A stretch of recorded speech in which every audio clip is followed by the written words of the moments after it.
Right, back with you tonight, you're in Focus, and thanks for staying on. Some bit of positive news now. The South African Local Government Association in KwaZulu-Natal has commended uMngeni Municipality for what it said is effective use of the municipal infrastructure grant.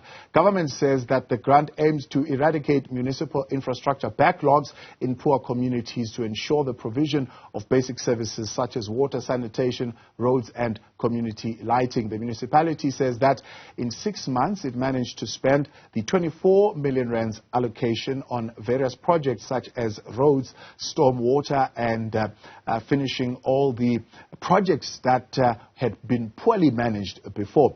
Its financial and planning effectiveness has now opened up possibilities of applying for top-up funds. Joining us now to explain what future plans are in store for the area as far as service delivery is concerned is the uMngeni Local Municipality Mayor, Chris Pappas.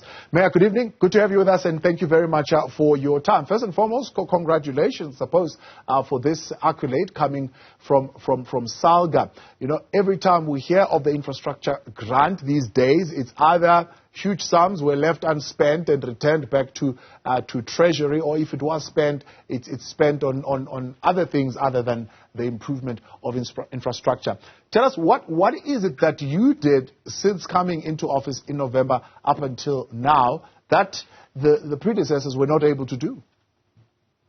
Good evening to you, and thank you for having me. So yeah, when we got into government last year, November, there was a 6% expenditure on MIG. And all the projects had stopped. So what we've done differently is that my Deputy Mayor, Sandile Mnigati, who's the chairperson of our infrastructure portfolio, together with our technical services manager, took a really hands-on approach to try and change the situation, to be on the ground, to be constantly looking at the books and the numbers, to scrutinize the quotations that were coming in via the officials, to make sure that everything was running on track. And when things weren't running smoothly, to then crack the whip and make sure that we're running on time. I must just mention that this is actually the first time the municipality has fully spent their infrastructure grant over a 3 or 4 year period. So it really is an achievement for us. And we're looking forward to reaching that target again this year. So 24 million, one would look at it in terms of allocation and the needs that are there as far as service delivery is concerned, would say that is not nearly enough. I'm sure you would have wanted more than that. No, absolutely. But at the end of the day, we know that national government's got to spread the love everywhere. What we are working on at the moment is if you do spend your money early in the financial year, there are possibilities of getting a second grant. So as it stands at the moment, we are over 100% expenditure on our MIG expenditure. We've managed to purchase a number of vehicles and implement a number of projects. So we are well on our way to reapplying mid-year for a top-up on that 24 million. Which would then help, hopefully, to fund projects that were planned next year, but we'll be able to do in this financial year. So what have you prioritized as far as the 24 million that is now beginning to have significant impact as far as the community is concerned? So this year what we've done is that we've tried to build capacity within our technical services infrastructure department. We are purchasing 24 million rands worth of specialized equipment, a lot of that which has arrived. For example, a 7 million rand refuse compactor for the landfill site. We just last week actually received a 20-ton excavator, a roller. There's 2 tipper trucks on their way, a TLB, 3 refuse collection compactor trucks, all of which have been ordered. And as the grant is given to us, we're able to spend it immediately. What we are doing is project packaging the next lot of allocations. So what that means is we're saying, okay, well, instead of us waiting for approval, let us approve the projects first, and then when the money is to hit the ground running. In that case, what we're prioritizing is rural roads, so our gravel areas, which are largely inaccessible, which means ambulances, school children travel easily. And then on top of that, then we're looking at public transport. So what can we do to make it easier for people in rural areas to wait if it's raining or in the hot sun, for our grannies and grandfathers to be able to stay in dignified public transport facilities. So those are the type of interventions that we are looking at.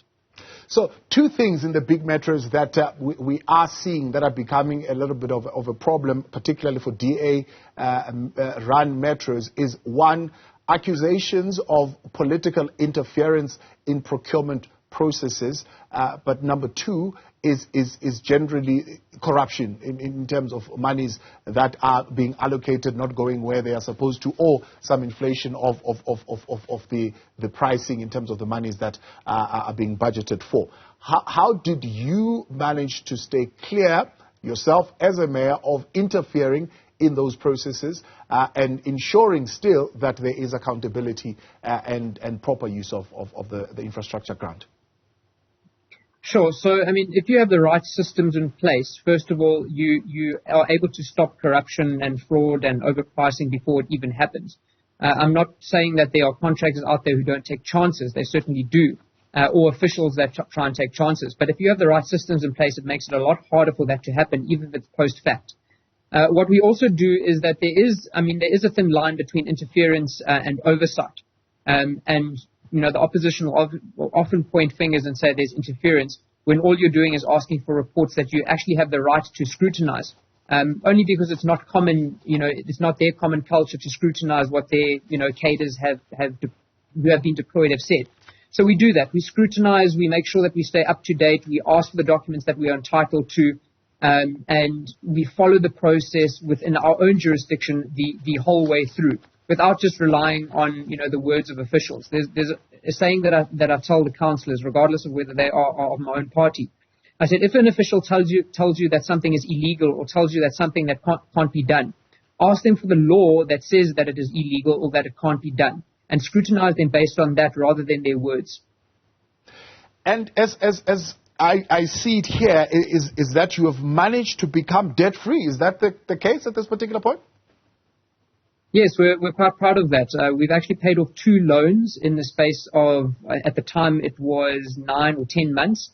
The first one we paid off in February, which was just under 2 million rand.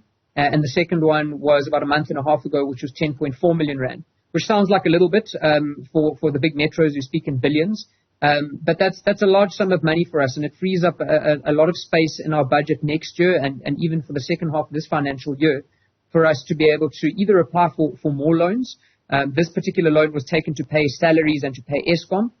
We would want, if we did take a loan, to actually invest in infrastructure, roads, electricity, etc. But it also allows us a little bit of sort of fiscal maneuverability within the next financial year. So how are you able to raise revenue now with, of course, those loans having been paid up and still being able to meet your monthly obligations? So we've managed to stabilize cash flow in our municipality. So, you know, we're able to pay our salaries, pay Eskom, pay contractors on time and pay service providers on time. Our biggest challenge is access to capital. So we know what we want to do. We've got the plans to do what we want to do, but we can only do them as fast as the money comes in. And you mentioned it earlier, the first comment that you said, you know, the 24 million rand is a drop in the ocean. If we got, you know, 100 million rand, it would be much, much better for us to use, but we don't. So we have to slowly implement based on priorities as the money comes in, focusing on cutting the leakages and collecting the debt. Would you say, in your view, I remember when you were still campaigning, you made a number of promises to the people of uMngeni that were surrounding you. Have you delivered on those promises? It's only been 1 year, so there's definitely a lot of work to be done. You can ask me again in 5 years' time if we've managed to deliver on those. But I think we are on the right track in terms of what we said we want to do. We said we wanted clean government, and that is what we're implementing. We want transparent government, and that is what we are trying to implement. We said we would build capacity so that government can respond to people, and we are doing that in various different ways. So slowly, we are getting there. The 5 priorities that we had, we are trying to invest in each one of them as best we can, whether it's infrastructure or waste or jobs, whatever it is that we're doing. There's progress forward as opposed to a constant regression that we've seen over the years. So if uMngeni local municipality was to be a model, I mean, of course, it's probably, one would say it's a smaller municipality compared to the bigger metros. But if at all, if it was to be a model, at least some lessons to be learned from there and being applied elsewhere as far as service delivery is concerned and management of specific projects. What would you say are the key lessons that come out of this? What I can say about the team that I have around me is that everyone is passionate about not the politics, of governance, but rather the changing of lives, the service delivery, the seeing improvements. At the end of the day, as you said, I mean, it's a small town, small towns or villages that we have. So everyone knows each other, everyone goes to school or drinks at the same pub or whatever the case might be. So it's your friends, it's your family, it's people you grew up with, it's, business people who might have sponsored a soccer tournament 10 years ago that you were involved in. People that know you, people that know your team, and all they want to see is us to move forward. So our team is driven, is not by status, not by politics, not by power, but rather a concerted effort to see real progress in all communities. And I think if that can happen at a larger scale, and it doesn't become so much about the politics and about the power, then you will see real progress moving forward. Chris Pappas, as always, appreciate your time. Thanks so much for coming on and engaging with us in this conversation. That is the mayor of the uMngeni local municipality. Yeah, injecting a little bit of positivity amongst the many disciplinary processes that are currently going on in other municipalities, especially here in Gauteng.